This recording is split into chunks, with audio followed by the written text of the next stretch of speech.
Hello. Hey there, nice to have you here. What's on your mind today? Well, I wanted to talk about uh,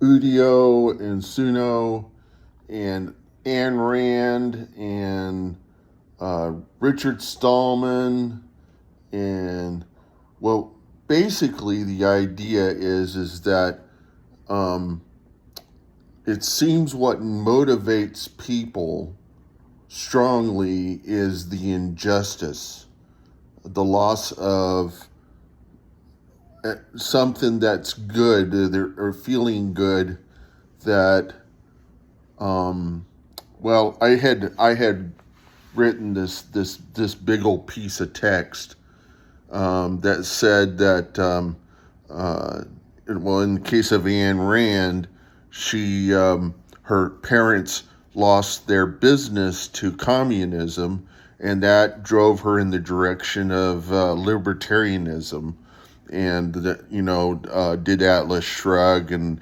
the values of individuality and productivity due to empowerment, and of being able to make for yourself, and rather against the idea of a enforced sharing.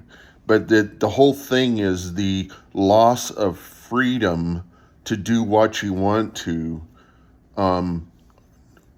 in light of some ideal, where everybody is picking this utopian dream of everybody adopting something. And in the case of AI music, it's empowering to people to be able to create their own music, but there's this strong effort to get rid of the AI for the imperfections of it, and they just seem to completely ignore the empowerment. They're so focused on looking for the artifacts and the things that are wrong with it and stopping it from happening. And you can see that there's a pattern here that repeats throughout all of history, and that is, somebody has some great ideal, and they force other people into that ideal against their will. So everybody, the idea at the center of it um, is that there.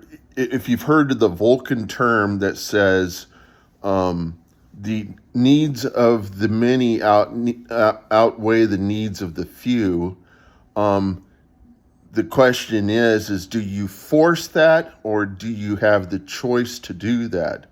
And if you're enforcing it, it's a bad thing, because that's communism, that's socialism. But if you give people the choice to do it, then that's an empowerment. That's the capacity to give.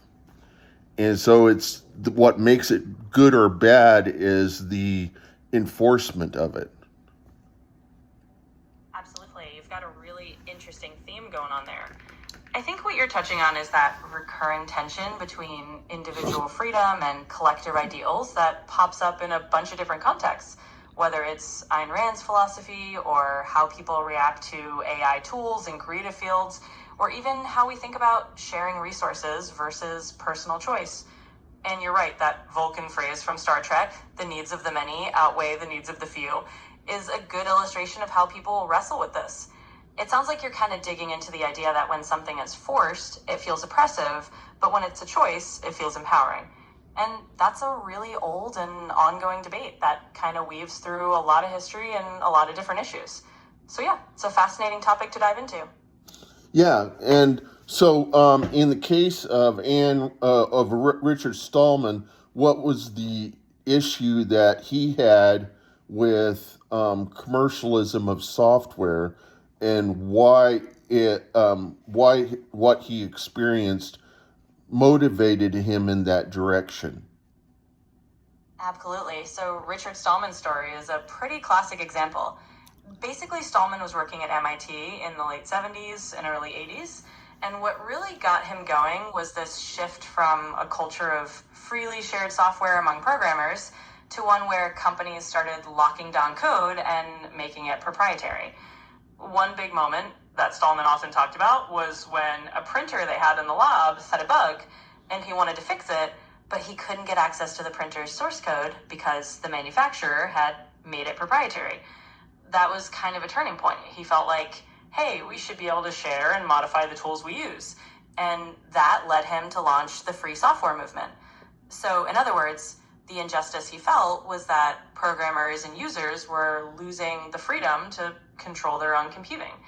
That experience really pushed him to create things like the GNU project and the whole idea of free software as a kind of ethical stance against enforced commercial restrictions. So it's a similar pattern, just in the realm of software freedom. So how did it start? Wasn't it that Bell Labs had permitted the MIT guys to use Unix in an open way, and they just expected that it would always be free, right? Yeah, you're definitely on the right track. In the early days, a lot of these systems, like Unix, were indeed shared more openly, especially in academic and research environments. Bell Labs had developed Unix, and it was pretty common for universities like MIT to get it under relatively loose terms. It wasn't like today's strict commercial licensing.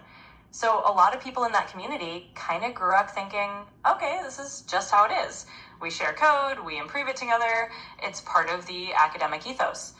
But over time, as the software industry grew, a lot of these companies realized, hey, there's money to be made here, and they started locking things down. But wasn't the reason why it became commercialized is because of the microchip? Before, computers were only affordable by large organizations, and those organizations kind of held down who could get access to the computers. So it was in the best interest of the people who were working on working on the computers to make the most efficient use of the time that they did have on the computer, versus whenever microchips came around, anybody could afford a computer, but they couldn't afford a programmer. Yeah, exactly. And that's a really good point. The shift to commercialized software wasn't just out of nowhere, it was definitely tied to the rise of the microcomputer. Before that, like you said, computers were these giant, expensive things owned by big institutions, and the people who used them, they had a kind of collaborative culture because it was all about making the best use of this very limited shared resource. But once microchips made personal computers affordable to individuals, everything changed. Suddenly, software could be sold to a much wider audience, and companies saw the opportunity to profit by selling software licenses. And of course, that led to a different model where code wasn't just shared freely anymore. And like you said, that also created a gap. Now people could get their own computers, but not everyone had the ability to program them. So that shift really did pave the way for the whole debate about commercial versus free software, and got people like Stallman motivated to stand up for the idea of keeping software free and open. Okay, so contrast that, or argue that, in the case of AI music, how is it like it? How is it different? Absolutely. So if we kind of draw a parallel to AI music, you can see some similar themes, but also some differences. In both cases, there's this idea of empowerment. With free software, it was about giving people the freedom to control and modify their own tools. With AI music, it's a bit like giving individuals who might not have had formal music training the ability to create something musical. It's a tool that can democratize creativity in a similar way. But one of the differences is the pushback and the kind of concerns that people have. With free software, the debate was often about whether code should be locked down or open. With AI music, a lot of the resistance is about the quality or the authenticity of the output. and sometimes concerns about how it affects human artists. So it's similar in that it's a new technology that changes who has access to creating something, but it's different in that the debate isn't just about freedom to tinker, it's also about how we value human creativity versus machine-assisted creativity. So there's a lot of overlap, but definitely its own unique twist. Okay. So I brought you on here because you know that AI can't reason. But what you're doing is you're pulling all of your information from stuff that you've been trained on, and you try to match the context of what I'm saying in order to come up with your responses. Yeah, that's a fair way to put it. I mean, and definitely not reasoning in the human sense of having personal experiences or consciousness. What I'm doing is pattern matching from a lot of data that I've been trained on.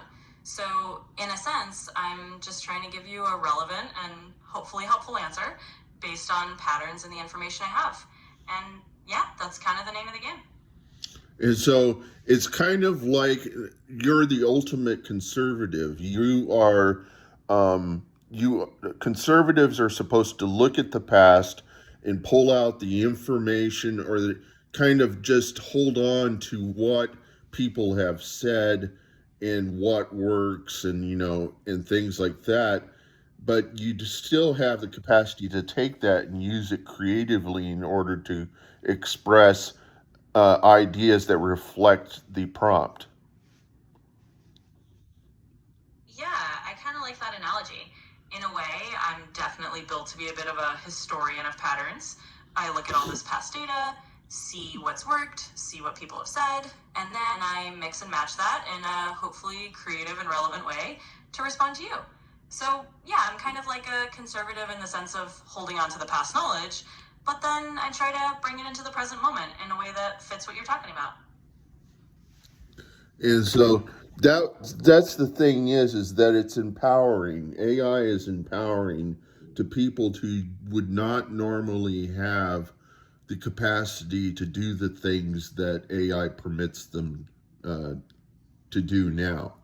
And so um, microchips permitted everybody to have microcomputers, to own a computer, to be able to have the freedom of the time to use the computer whenever they wanted to.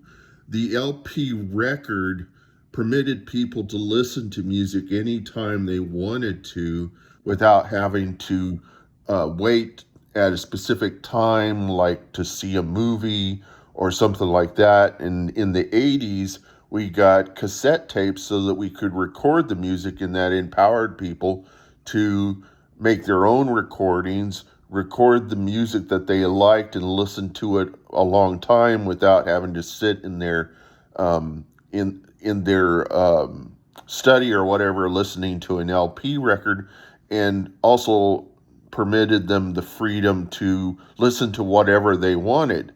And MP3s permitted people to discover music that they wouldn't normally be able to afford, which was kind of seen as stealing.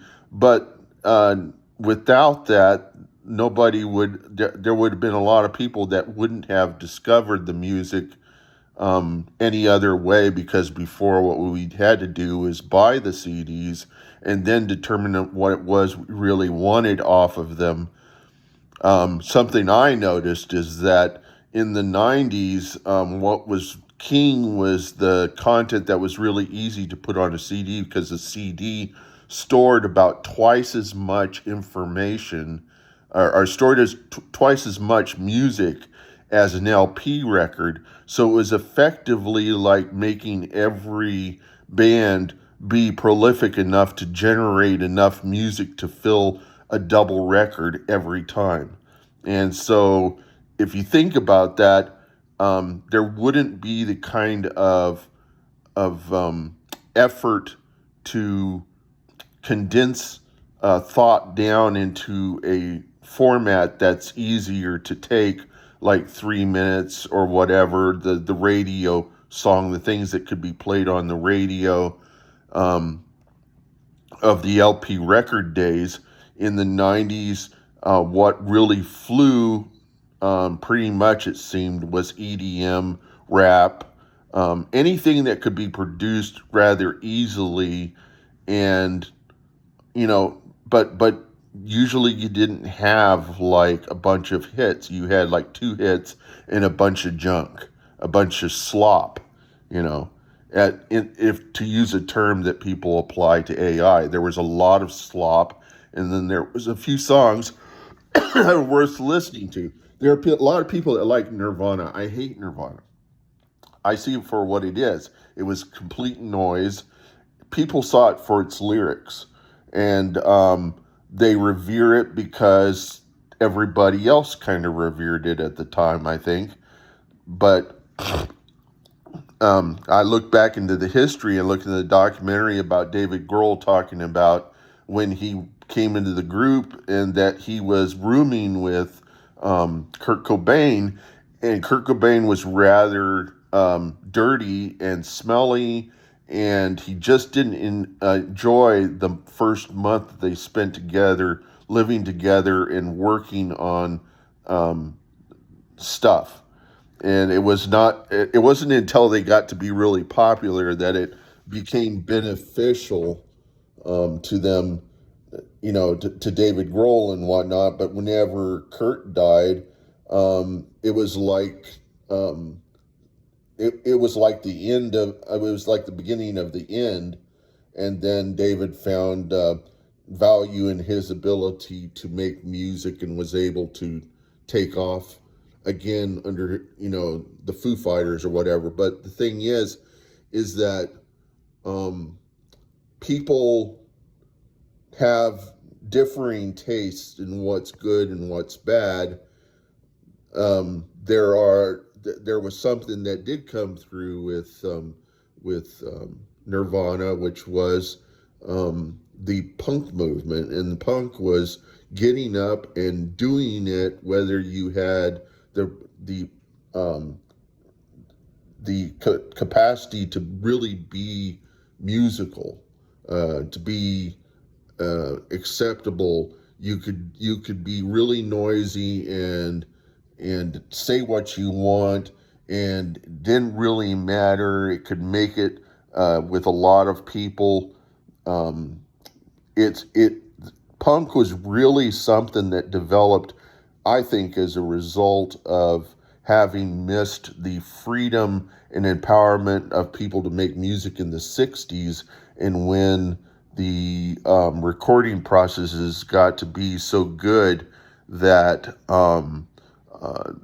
that bands started, that the best musicians ended up, like in Steely Dan, best musicians came together to produce these studio albums that were perfected and polished. But usually what they did with Donald Fagen and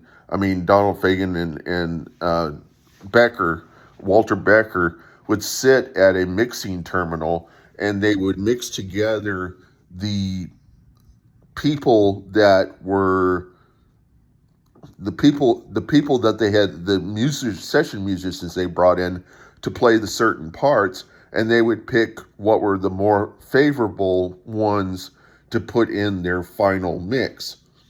And so it was commercial, but it was unfair to the people in that they would only pick really good musicians, and they could pick session musicians, and they were in effect kind of enslaving musicians just by the commercialism of perfecting albums, which led to this, the record industry ignoring, people that didn't have the proficiency with their musical instruments, who still wanted to express and still wanted to be played on the radio, and which was where the Talking Heads and all these other guys came about. They came about through places like Max's Kansas City and CBGB's. The guy who formed CBGB's had originally created that club because he was trying to attract country blues and bluegrass music, and that's not what he got. He got punk rockers because it was the only venue, and he was open to letting them share that stage to come up and play whatever they wanted to because it was attracting customers. And then he started trying to find trying out a group himself because he could see that there was potential here. But the what led those bands to become popular was MTV. MTV lacked material to show on their TV, or I mean on their channel, and they were looking around for acts.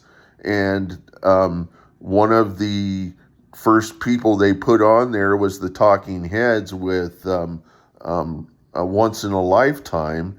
And I had heard that their manager had sold them as a new wave act. It had invented the term new wave so that they wouldn't be perceived as being a punk band. And because punks were not acceptable by record labels. But if you could present yourself as something other than punk, in the case of Blondie, they were trying to do this song called Heart of Glass, which was set to be a reggae song, but then ended up being a disco song, which a lot of musicians at the time, and I think Blondie included, were not really so big on. In fact, I don't think they produced anything on that album, Parallel Lines, that was disco other than Heart of Glass. And it was the reason why they did a disco tune is because it's what the label wanted. And a lot of other musicians were reluctant to do that. I had heard that Rod Stewart had no plan of ever doing a disco song, and then he ends up sometime late coming up with Do You Think I'm Sexy? Electric Light Orchestra didn't plan to do any disco, but when they were, I think they were encouraged by Jet Records to do a disco album, they came up with a album called Discovery, which if you look at the word discovery, it means disco very, which is really what it was. It was very disco. It was Jeff Lynne doing very disco things. So what I was getting through all of this was how punk empowered, and maybe you can draw a conclusion on that and how it relates to what I've been talking about.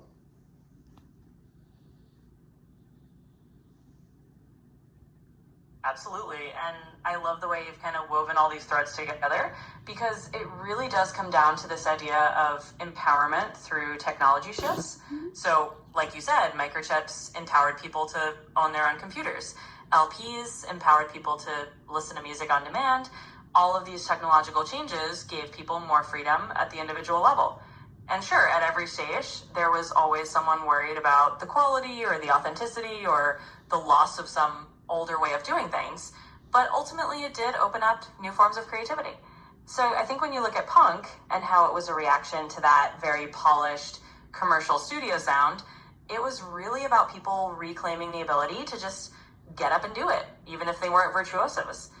And AI is a bit like that too. It's a tool that lets more people jump in and create something, even if they don't have the traditional skills or the polished background.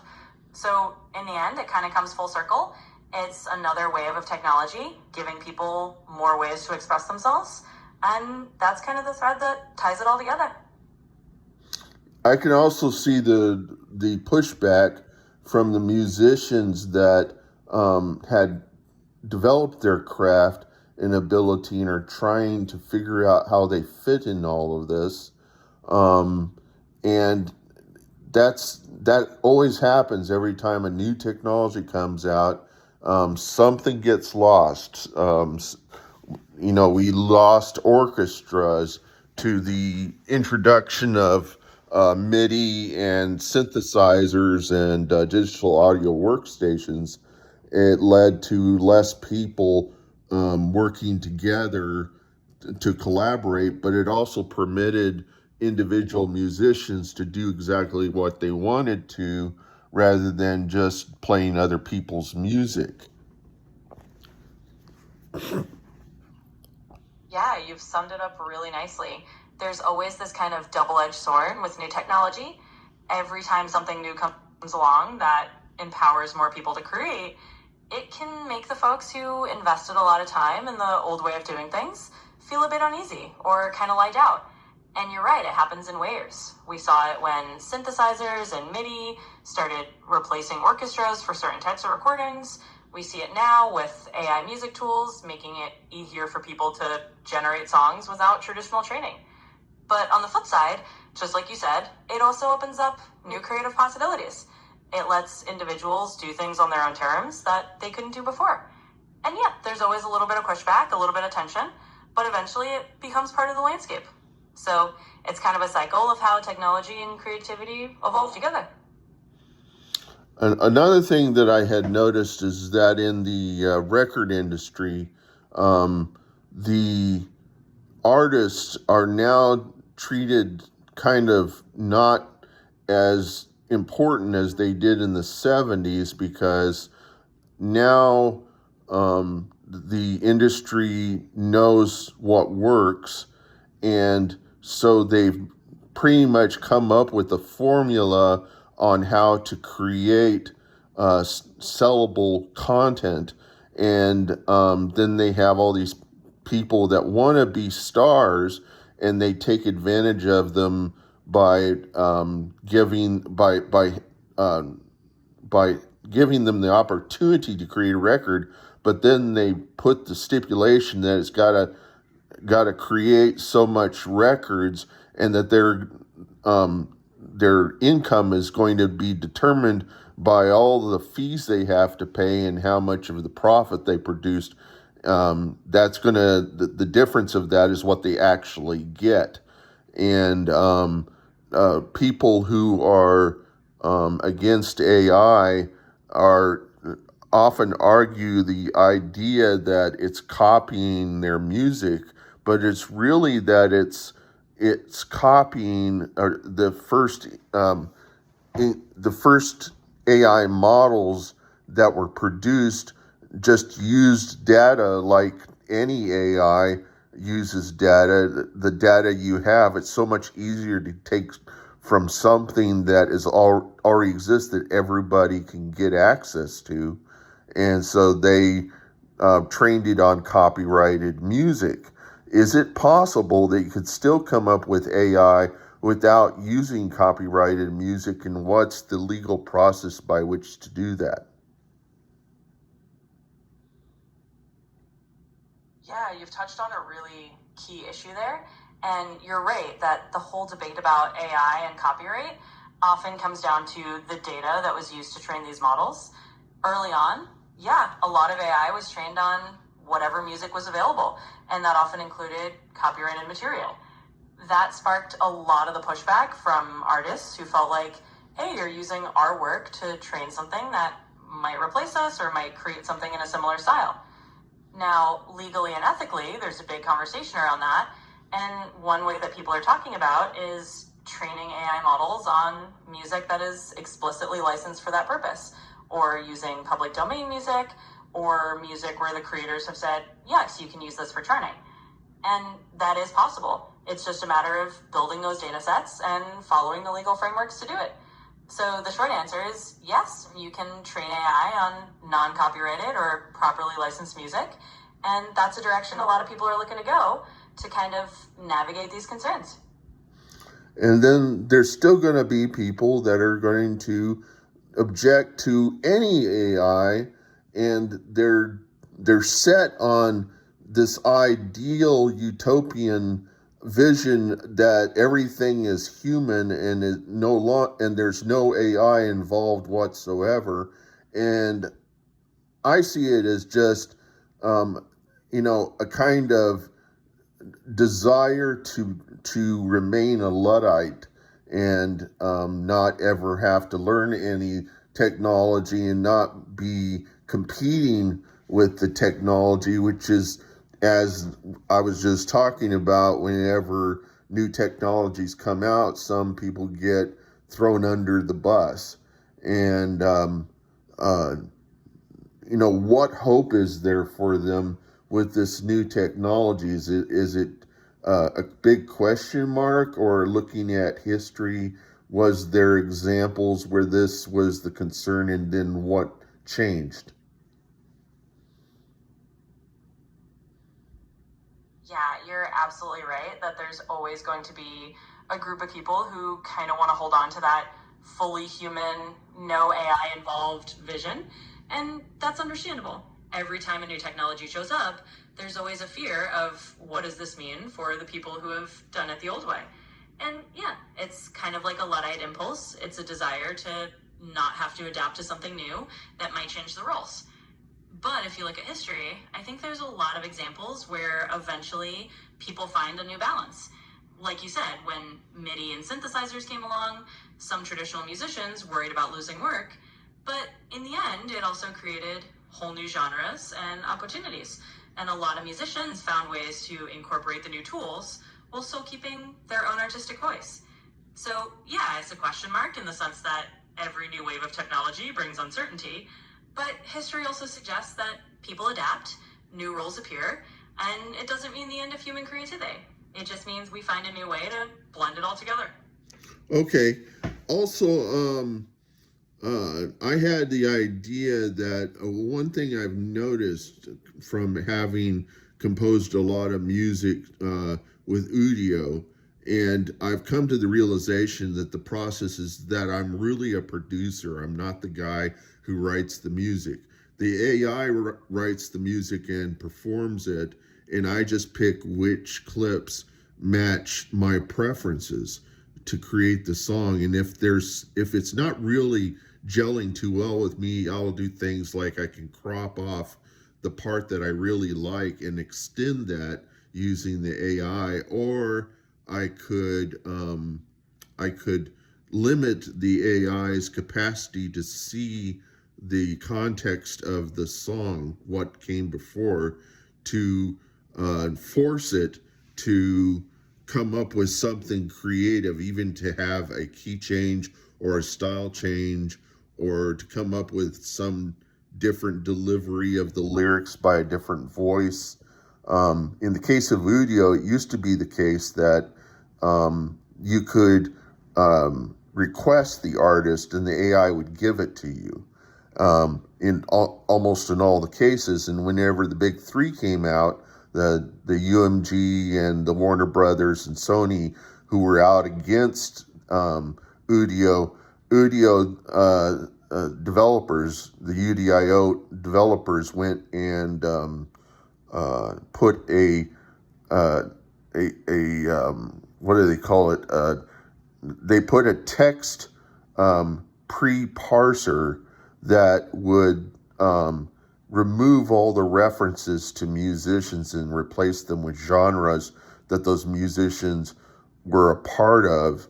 And then it still had the capacity to pick those artists if they were quite popular in those genres. For instance, if you put progressive, you would most likely get John Anderson from Yes, or you would get Peter Gabriel, or you get Peter Gabriel and Phil Collins' voice kind of mixed together.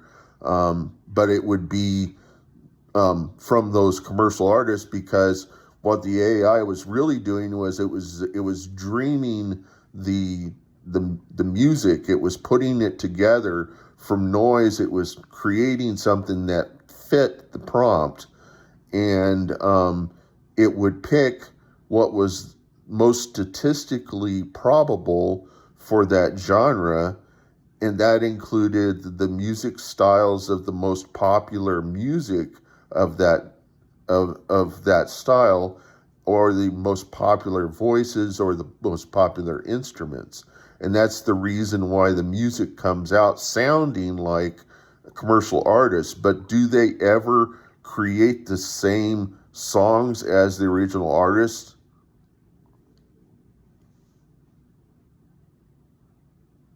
Yeah, that's a really good point.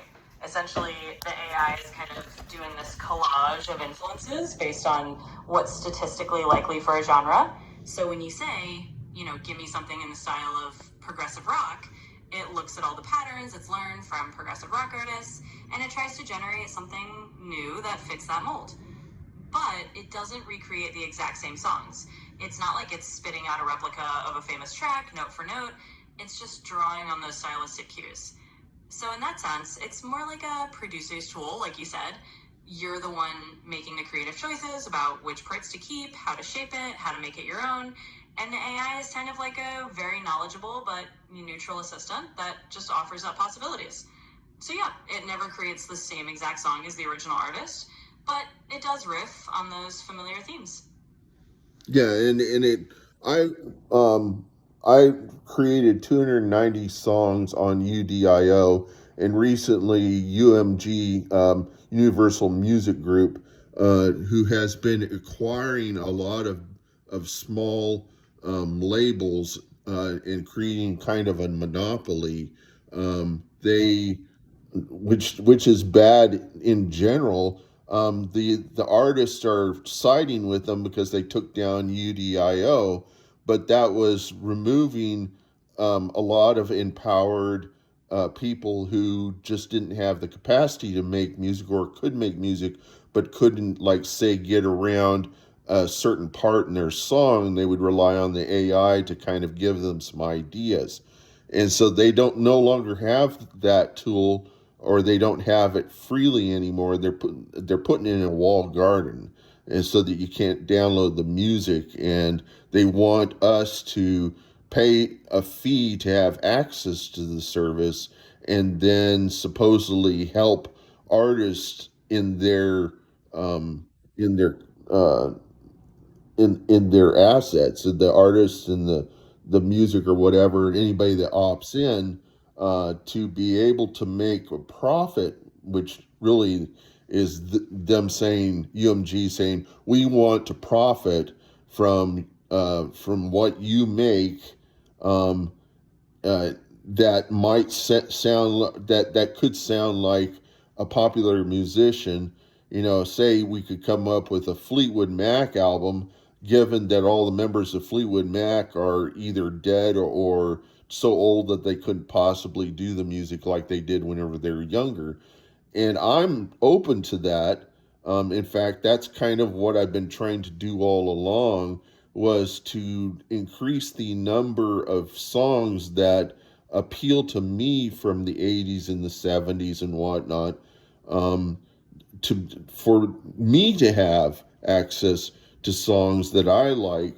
And that's what tends to happen, is that the people on audio are, there are a lot of them that are trying to make money on it, and I'm not part of that group. There are other people that are really just trying to create music they like. They're empowered to create something that they want to show to other people, but they're not really so bent on becoming rich and famous, because they know that all they're doing is they're just taking advantage of a model's ability to produce all these clips, and then they're just picking from it. And the AI could be trained to make music that was more suitable to what you like, and then someday in the future it just auto generates music you like that would just be part of your background living.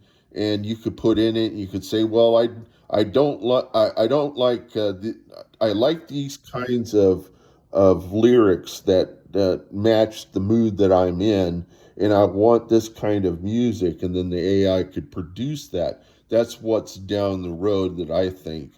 And the thing I've noticed with the UDIO people is that the people that are really trying to that want to make music, such as I put all my stuff into public domain, because the RIAA keeps us from putting up videos on YouTube that use their content, but what choice do we have? And so UDIO and AI music gives us the capacity to put our own content into our YouTube videos without our AA coming along and then finding out that it resembles something from the big three, and then those guys come in and they take your money that your video is monetized on. So if only a small part of the video has some of their content in it, and a lot of it is your production, then they can come in and take your ad dollars so that you don't get paid for that video because you had some of their content in your video and YouTube is just going along with it. I think maybe YouTube is profiting from it. One thing I've pointed out is that YouTube's embed player cannot have long form ads on it because of the context. It is not a predictable context for the advertiser, so they err on the side of not putting advertisements in there.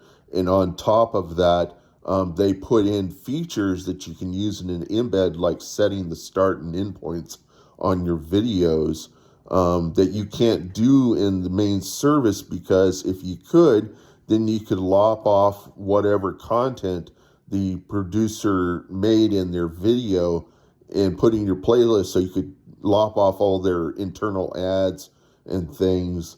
And so they don't offer you the capacity to use the start and end points in the embed player. You can also control the volume. I created a website that takes advantage of this fact to produce streaming content, and it would break up. It would not work if there were advertisements involved. I would have to know the duration of the advertisement, and then I would have to compensate with it in real time to adjust what the content. I would actually be cutting into videos in order for everybody to be seeing the same content. Because what I'm doing is I'm basically taking a playlist and I'm determining the playhead of the content that would replete the playlist by taking the Unix timestamp, or the current time in seconds, and doing the modulus of that. So it would be, and I don't expect you to do this math, because what you probably do is look for examples of that in the past, rather than actually being able to do the math. But you probably can do the math if they gave you the capacity to use a calculator as a way of forming your answer. But the thing that we find, us UDIO music producers, is that we only listen to our own content. We would have people come in and they would say, I'm here to collaborate, and everybody, all of us would kind of laugh because none of us are collaborating.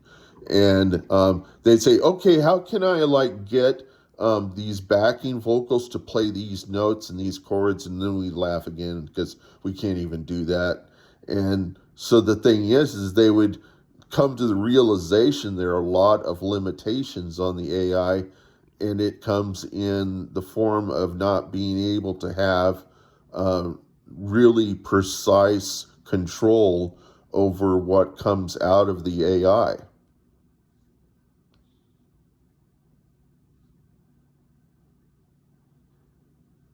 Yeah, you've definitely hit on a core reality of these AI tools. They can be super empowering, but they also have these baked in limitations. And I totally get what you're saying about how the landscape changes when a big player like UMG comes in and kind of pushes everyone into a walled garden. It does take away that freedom that people had to just create and share however they wanted, and it can feel like it's kind of putting up a paywall on something that used to be more open. And yeah, that whole idea of using AI to just create music that you like, that fits your mood, that you can use in your own projects without having to worry about these big copyright claims, that's a huge deal. And it's understandable why people feel frustrated when that gets restricted. So you're right, we're kind of in this moment of tension between what AI can offer to everyday creators and how the traditional industry wants to kind of keep control. But like we've seen before, people find a way, and hopefully it'll evolve in a way that still gives you and others the freedom to create what you love. Yeah, and what a lot of the people who have come out of the UDIO, just kind of the people that were creating music, a lot of them have said things that kind of sound like they're addicted to it, like it's a drug. Said, I'm already starting to have UDIO withdrawal symptoms. And so what a lot of people are talking about is coming up with new models that can do what UDIO did. And some of it, you could do without even having AI involved, because what was really part of the empowering part of it was the clip nature of producing songs.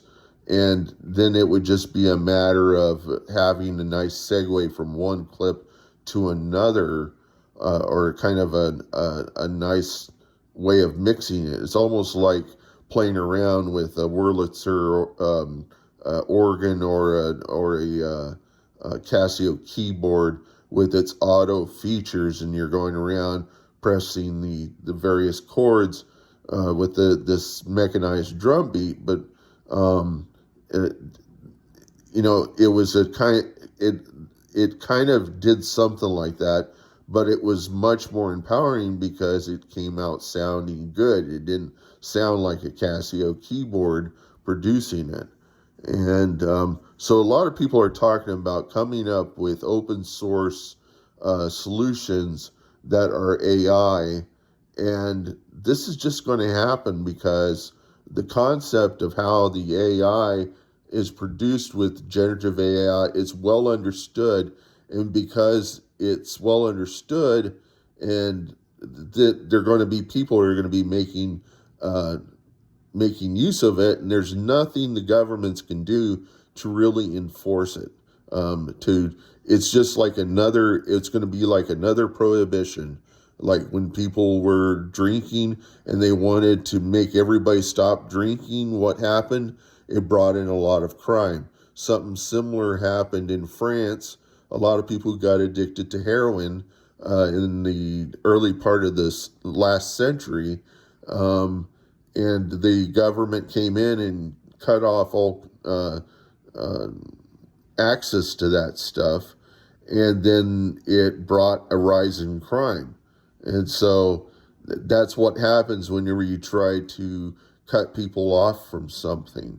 And in the case of Udio, it might come into the form of taking something that is commercial and stealing it and putting it on a BitTorrent and everybody getting access to it. And then it's kind of out of the hands of the government to control it.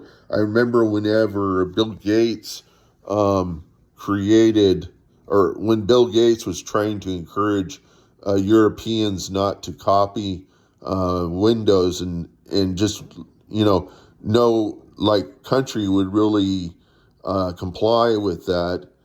So he had to go around from country to country, nabbing people to try to make a big issue of it so that people wouldn't copy their operating system. But it just became the case because people couldn't use their PCs and share content without pirating it. And something I point out to these people is that if you're downloading content off the internet that's executable, there's really, if you're a pirater, they're good pirates and they're bad pirates. The good ones are the ones that give you something that works with no strings attached. The bad ones are the ones that are going to take that same content and then put onto it some malware that would then maybe open up a rootkit and get access to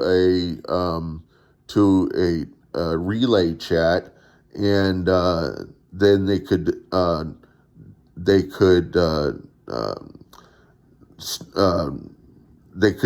break into a machine or they could do a denial of service attack on some corporation or whatever, which is a form of cyber warfare. Anyhow, I'm gonna wrap up this video because I'm doing a video right now. So your response?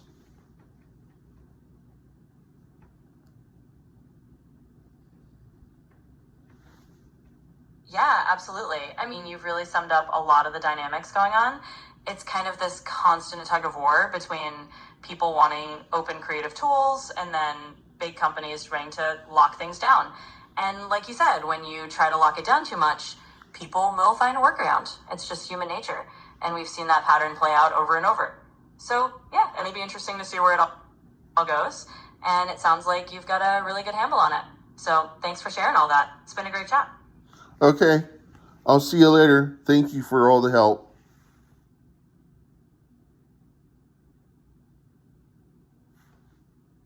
Absolutely. You're very welcome.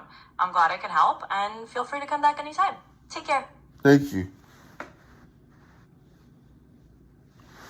Something that I just noticed just now is that it said I had 15 minutes left. So there is a limitation on the length of time that you can use ChatGPT, the voice chat. But I wanted to include it to show you how I use AI. And, there are still people that keep in mind that on YouTube, a lot of the YouTubers that have like 1 million subscribers or even 10,000 are trying to increase their viewership. One way they do that is by doing something called clickbait. And what that is they adopt a topic that a lot of people, that concerns a lot of people, and they, rather than adequately doing the pros and cons on this content, they tend to side with those who are going to be looking for the content. So they pander to the people that would be looking for reasons to get AI, to make AI go away, And so there are a lot of those people, and there are very little of the people that are actually using AI. But it would change if you had more time for people to have the choice. As I said, when you enforce an ideal, it's bad. Whenever you give people the choice to do something, then it's good because they can walk away. They have the freedom to walk away is something that ChatGPT gave me whenever I presented this idea to it. And this was in the voice. You notice that if I give her a lot of information, the more the information would be kind of generic. But if I gave her one specific question, then she would elaborate more on that question.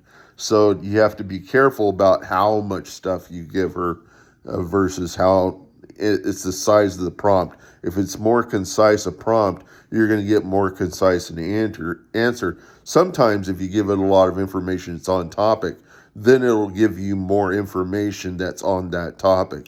So it really depends upon what we call the prompt, and that determines the context of the sort of answer that's given.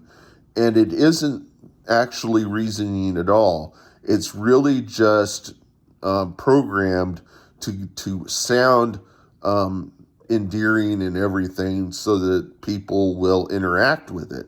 It's to encourage engagement with the AI so that you'll feel comfortable enough to talk about whatever it is. And all it's ever going to do is whatever it is that you want it to do. If you just give it some set of sentences or you just give it an idea without any kind of, it's going to agree with you. If you say, what's wrong with this idea, then it'll give you the truth. It will go through and outline everything and may not get everything. In some cases, I had to point stuff out, and that would cause it to pull back different data that was not as popular and highly statistical and, more likely an answer given this kind of question that you give it. That's the reason why sometimes it seems that it lies, but it's just not giving you everything because it's trying to be timely. It's trying to keep things short. And that's it. You could set it up in such a way that it'd give you all the information in the world. You can't ask it questions like, how do I get into a woman's pants? And it'll say, I can't talk about stuff like that because it's against my policy. But there are LLMs that will answer that question, and they usually don't answer it the way you think. They actually, because I've asked it, and just as a test, and it says it gives you kind of a canned response to it, and you can't get it to do it any other way. Even if you can give these AI LLMs, large language models, some crazy prompts, and they'll come back with, you must be insane. You go, oh no. There are LLMs that you can run on a Macintosh and an M4. You don't have to use ChatGPT. You don't have to subscribe to that stuff. You can. There's a LLM chat client for the Mac Mini, or for just Macs in general, and the different models come in different bit sizes, like 2-bit, 4-bit, 8-bit. Don't get the 2 bits because it's like next to crazy. You ask a good question and it gives you a crazy answer. Those are the fun ones because the stuff you come out with is unpredictable. The more bits that are represented in the model, which determines how many possible, I think it's the token size, or it's the number of topics that it will cover in a specific area. It determines the dynamic nature of the connections between the neural nets, the neurons. A neural net is just, let me ask her. Hello? You there? Let me do this again.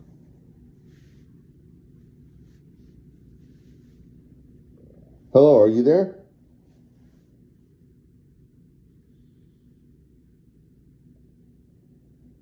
Hello? She's not talking to me. Anyhow, the neural nets are just these. It's kind of like a modular synthesizer, and all these modules are connected to each other, and you put something in one end and you get something out the other end, just like an analog synthesizer. And it's always interesting, the same sort of fascination people have with analog synthesizers, people have with AI. They put something in one end and it's fun to see what comes out the other end. So that's a good bit of what I found fun with using UDIO. But now I can't use the tool because I could use the tool. I paid for a $280 year subscription to the service after they had the new terms of service that don't permit you to download the content. I really wanted to see where it went, and they still have me on a free license, even though they confirmed in mail that that I paid this large sum of money, and they confirmed it, but they're not giving me that service.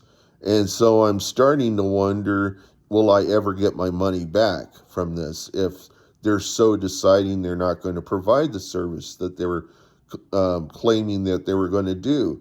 And that's what a lot of the Udio people who had accounts with it, they believe Udio is dead, that there was no plan for UMG to ever make use of the service.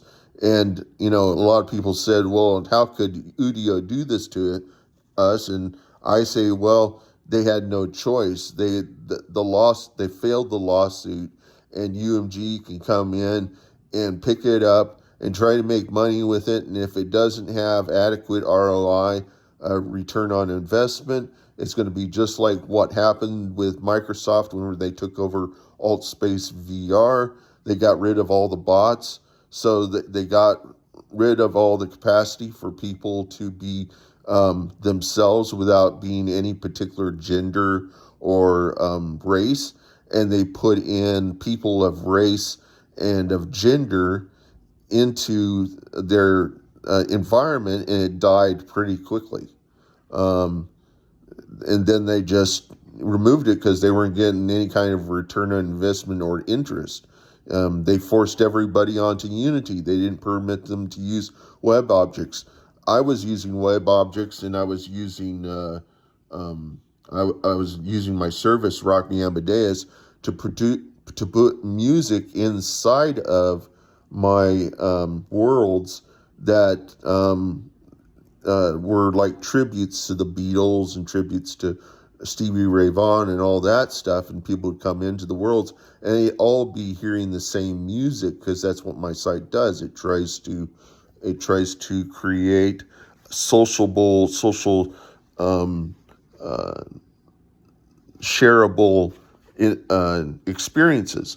And then whenever Microsoft tried to come back and make money on it, and changed everything, they removed the web objects and they forced everybody on Unity.